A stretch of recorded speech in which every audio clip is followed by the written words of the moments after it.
बड़ी खबर यह कि मकर संक्रांति अवसर पर महाकुंभ में 3.5 करोड़ श्रद्धालुओं ने संगम स्नान किया है। सीएम योगी ने पोस्ट करके जानकारी दी। योगी ने लिखा कि पुण्य फलें महाकुंभ चलें। कल लगभग 1 करोड़ 60 लाख लोगों ने पहले दिन स्नान किया। आज मकर संक्रांति अमृत स्नान लगभग 3.5 करोड़ लोगों ने प्रयागराज में पावन तट पर आज डुबकी लगाई है और सीएम योगी ने ये पोस्ट करके जानकारी दी। प्रयागराज में महाकुंभ की शुरुआत भव्यता और आस्था से ओतप्रोत है, लेकिन वक्फ बोर्ड के विवाद ने माहौल गरमा दिया। वक्फ बोर्ड की जमीन पर महाकुंभ होने का जो दावा मौलाना ने किया, इस पर अब बाबा बागेश्वर ने सख्त लहजे में जवाब दिया और कहा कि कुंभ की जमीन किसी के अब्बा की नहीं, हमारे बब्बा की।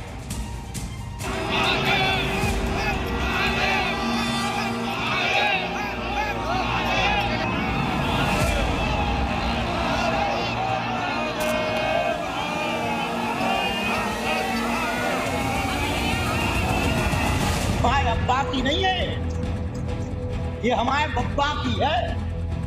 सैकड़ों एकड़ भूमि पे तमाम भूमाफियाओं ने कब्जा किया। प्रयागराज में महाकुंभ की भव्य शुरुआत हो चुकी है, लेकिन वक्फ विवाद ने जब से तूल पकड़ा है, थमने का नाम नहीं ले रहा है।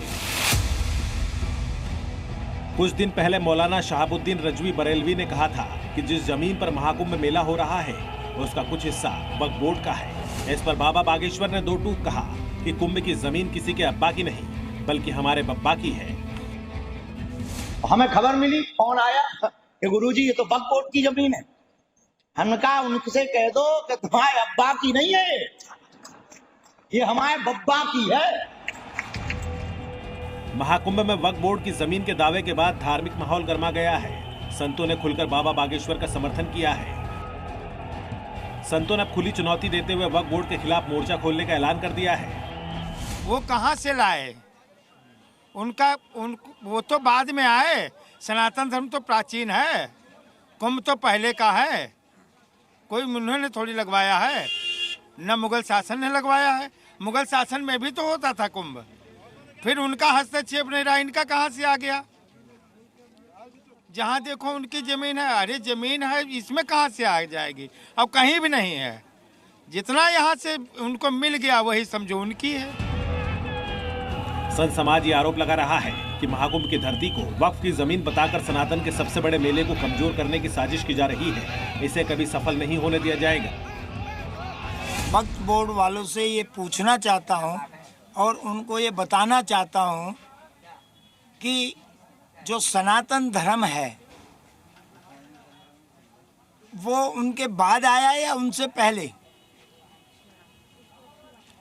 अगर पहले आया तो वक्फ बोर्ड कहाँ से ज़मीन हो गई? वक्फ बोर्ड की किस प्रकार ज़मीन हुई?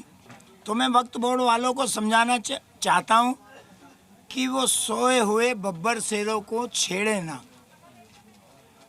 और सनातन कभी भी किसी को छेड़ता नहीं। अभी कुछ दिन पहले की ही बात है। योगी आदित्यनाथ ने भूमाफियाओं पर निशाना साधते हुए इशारों में वक्फ बोर्ड को भूमाफियाओं का बोर्ड कहा था और ये भी कहा था कि प्रयागराज में जमीन के एक एक टुकड़े को भूमाफियाओं के कब्जे से मुक्त करवाएंगे। प्रयागराज में तो सैकड़ों एकड़ भूमि पे तमाम भूमाफियाओं ने कब्जा किया हुआ है और देर सवेर तो खाली होना ही है। दान और धर्म के नाम पर जमीन जिहाद का खेल खेलने वाले वक्त पर सीएम योगी का हंटर चला तो देश के मौलाना बिलबिला उठे। योगी ने खाल बचाने का अल्टीमेटम दिया तो मौलानाओं को सरकार और कानून याद आने लगा। वक्फ की संपत्ति बिल्कुल ऑनलाइन होना चाहिए।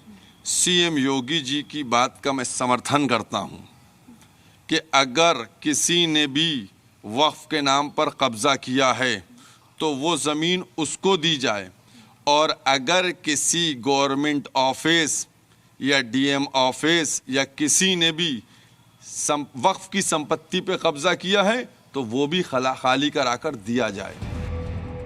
कुछ मुस्लिम तो यहाँ तक दावा कर रहे हैं कि अंबानी का एंटीलिया भी वक्फ बोर्ड की जमीन पर है। देखिए, वक्फ बोर्ड की अगर जहाँ जाए पूरे देश में 10 लाख एकड़ जमीन पूरे देश में है। अंबानी का एंटेलिया भी जो है वो वक्फ बोर्ड की ज़मीन पर है। सूरत की नगर पालिका जो है, नगर निगम जो है, वो भी वक्फ बोर्ड की ज़मीन पर है। ऐसे 10.25 लाख एकड़ ज़मीन पूरे देश में वक्फ बोर्ड की है। ये सब बब्बा की ज़मीन हो या अब्बा की ज़मीन हो, ज़मीन तो मालिक ने एक बार बना दी, वो मालिक के नाम की ये ज़मीन। कब्ज़ा किसका है, आज की डेट के अंदर किसका कब्ज़ा है, अपन मानेंगे ज़मीन उसी की है। अगर वक्फ बोर्ड के पास में उसके रेगुलर डॉक्यूमेंट्स है तो वो वक्फ बोर्ड की कहलाई जाएगी, और बब्बा के पास अगर डॉक्यूमेंट्स उसके है तो वो बब्बा की कहलाई जाएगी। फिलहाल रहा ये कुंभ के मेले का सवाल, तो ये महीना 15 दिन का होता है कुंभ का मेला। आप अपना काम करिए, आप अपना काम करके अपना धर्म निभाइए, हमें उससे कोई आपत्ति नहीं है उस चीज़ से। वक्फ विवाद है तो वहीं दूसरी तरफ संगम पर आस्था का उत्साह चरम पर है। करोड़ों श्रद्धालु त्रिवेणी की निर्मल धारा में डुबकी लगा रहे हैं। साधु संतों के अखाड़े और अमृत स्नान ने माहौल को पूरी तरह आध्यात्मिक बना दिया है। ब्यूरो रिपोर्ट, जी मीडिया।